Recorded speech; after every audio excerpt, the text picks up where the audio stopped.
You may have read that Charles Dickens wrote A Christmas Carol in 6 weeks, and he just happened to need money and he was facing going into debt, but nonetheless, he wrote this masterpiece in 6 weeks, walking the black streets of London and so on. It's all a lie. He did no such thing. According to my research of the last 15 years, he plagiarized it from Matthew Franklin Whittier, who had written it in collaboration with his wife, Abby Poyen Whittier. And he turned what was originally a spiritualist redemption story into a secularized, commercialized ghost story of Christmas, as he subtitled it. So in that story, in his 6 weeks of rapid editing in his spare time, he made some egregious errors in it. He was very sloppy, and there's a few glaring red flags in this. And what I'm going to do this morning is to show you one of them. There's actually several. I won't try to show you all of them, but let's just look at one of them. This is what I believe is probably published in 1845, an original edition of the Christmas Carol. This one has been rebound quite a long time ago, and there were a few pages and illustrations that were inserted that were missing. Here's an example of a new one that was put in. And even this cost me $300, so they're hugely expensive. I don't have a big budget, but I wanted to have as close to an original as I could. I'm going to read the relevant passage directly out of this antiquarian original here, and then we're going to discuss it. This is not going to be one of your 1-minute proof videos that I've experimented with lately. This is going to take a little bit of time, and you 9% who watch all of these videos, just settle in, get comfortable, and this should be interesting. So this is in stave 4. And Bob Cratchit is coming home, and he has been presumably hanging out at Tiny Tim's grave. And the obvious assumption is that Tiny Tim is dead and that he's in the grave. However, there's a problem with that. So the family is waiting for him at home. This is a Christmas future, an alternate future. The mother laid her work upon the table and put her hand up to her face. "The color hurts my eyes," she said. "The color. Ah, poor Tiny Tim." "They're better now again," said Cratchit's wife. "It makes them weak by candlelight, and I wouldn't show weak eyes to your father when he comes home for the world. It must be near his time." "Past it, rather," Peter answered, shutting up his book. "But I think he has walked a little slower than he used, these few last evenings, Mother."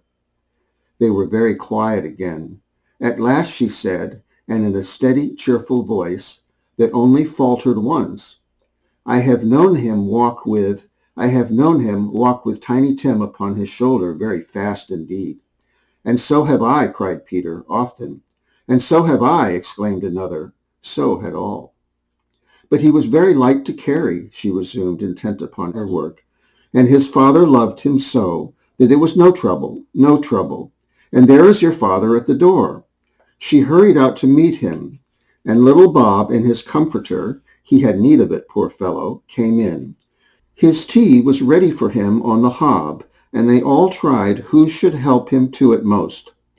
Then the two young Cratchits got upon his knees and laid, each child a little cheek against his face, as if they said, "Don't mind it, father, don't be grieved." Bob was very cheerful with them, and spoke pleasantly to all the family.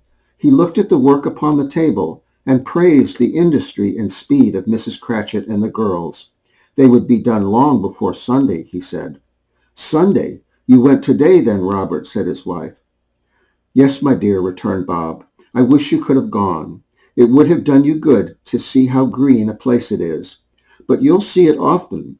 I promised him that I would walk there on a Sunday." "My little child," cried Bob. "My little child." He broke down all at once. He couldn't help it. If he could have helped it, he and his child would have been farther apart perhaps than they were. He left the room and went upstairs into the room above, which was lighted cheerfully and hung with Christmas. There was a chair set close beside the child, and there were signs of someone having been there lately. Poor Bob sat down in it, and when he had thought a little and composed himself, he kissed the little face. He was reconciled to what had happened and went down again quite happy. Now, there's some serious, serious problems with this passage as Dickens has butchered it, okay? And we're going to go through them. Now, first, I'm going to have to read from my notes. Now, first, Peter says that Bob has, quote, walked a little slower than he used these last few evenings. Now, in the English language, the word few always means at least 3. So we're talking at least 3 days that Bob has been walking slowly home.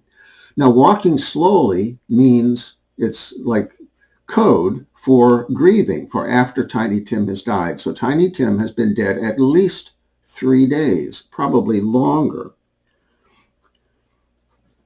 Now, the dialogue on top of page 144 is nonsensical. It looks like it's been very poorly edited, like Dickens was in a big hurry at this stage to get the thing published, and it didn't get published until the 19th, right before Christmas. So he was really rushing through this thing, just slashing, whatever he felt he needed to get rid of.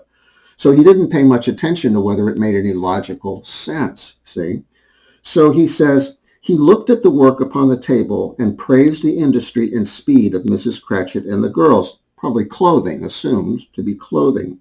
They would be done long before Sunday, he said. Okay, so this, according to that, is several days before Sunday. And Sunday is something special. A funeral, what is Sunday?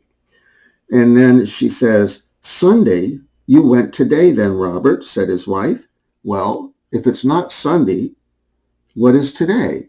And why did he go today?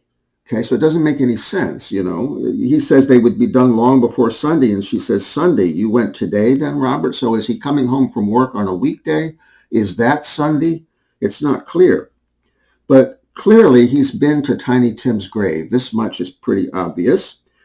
So the importance of Sunday is revealed to us when Bob says, I promised him that I would walk there on a Sunday. So he has promised Tiny Tim that he would walk to his grave on a Sunday. But he didn't promise Tiny Tim that he would walk to his empty grave on a Sunday. That would be illogical. It would make no sense. Bob Cratchit is not fulfilling a promise by walking to an empty grave. Okay, therefore, Tiny Tim has to be in the grave if Bob Cratchit is fulfilling a promise to his son by walking there. Okay. Now, Bob breaks down all of a sudden. He's trying to keep a brave face for his family, but he breaks down. And he goes upstairs to, quote, a room above which was lighted cheerfully and hung with Christmas. Now, this is the wrong atmosphere. If Tiny Tim is lying in state upstairs, his body has been there for at least 3 days now, and this room is cheerful and hung for Christmas, it's a total disconnect, okay? No writer would paint the room where the corpse is lying as cheerfully hung with Christmas. So something's been cut out here. And also, Victorian families did not leave the corpse in state upstairs. They left it in, they had it in the parlor, okay, downstairs in the parlor. And it wasn't longer than 3 days, because at 3 days it starts to smell and look weird. All right. So there's a problem here too. Now, I'll tell you what's actually happening here by extrapolation, and I'm absolutely certain of this. It's just glaringly obvious. This, first off, was written by Abby Poyen Whittier. She was raised Catholic, French Catholic. So this is a Catholic family. They have a creche upstairs in a shrine. This is the Christmas shrine, and the centerpiece of that shrine is the baby Jesus, a figurine of the baby Jesus lying in the manger. This is what the chair is set next to. This is what each of the family members has been sitting by.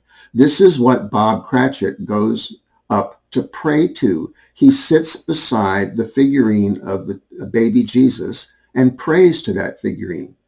And this is Catholic behavior, typically, okay? They're not afraid of praying to a representation of the Christ. And this would have been the crux of the whole story for Abby. And they wrote this story in 1838, in the late fall, early winter of 1838, right after their little 11-month-old son Joseph had died of scarlet fever. So they're pouring their hearts into this story. This would have been, I would guess, about a page and a half of Abby's most powerful spiritual writing, and it would have depicted Bob wrestling with God in prayer, sitting there next to the statue of the baby Jesus. You understand, the child is not the corpse of Tiny Tim 3 days old. The child should have been capitalized, capital C, that's the baby Jesus, the infant Christ. Okay? So when Dickens slashed this thing and he chose to put the child in lowercase, that says everything we need to know. That means that this secular sociopath took child, which was originally uppercase referring to Jesus, slashed it and made it lowercase, and broadly inferred that this is the corpse of Tiny Tim, which has been lying there at least 3 days upstairs, where Victorians never put the body, in a room cheerfully hung for Christmas. Okay, so it's outrageously obvious. The whole thing is absolutely obvious. Now, poor Bob sat down in it in the chair where other people had been sitting, and when he had thought a little and composed himself, he kissed the little face. He was reconciled to what had happened and went down again quite happy. This is what Charles Dickens inserted in place of a page and a half of Abby Poyen Whittier's most powerful writing. Okay, let me read it again. Pay attention to just how trite this is. This is like 2 sentences that he's put in place of a page and a half. And this is supposed to be a great author, okay? This is hack writing. Poor Bob sat down in it, and when he had thought a little and composed himself, he kissed the little face. He was reconciled to what had happened and went down again quite happy. That's not how it was originally written. Again, when Dickens writes, there was a chair set close beside the child, and that may have been Abby's original writing probably.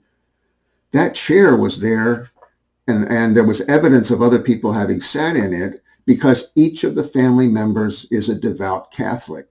Each one of them, in turn, had sat beside the Christ child and prayed about Tiny Tim. Now, I've got in my notes here that if one attempts to run the scenario Dickens' way, it is nonsensical, and that it would have the following illogical elements. I've got 4 points. I'm just going to read them.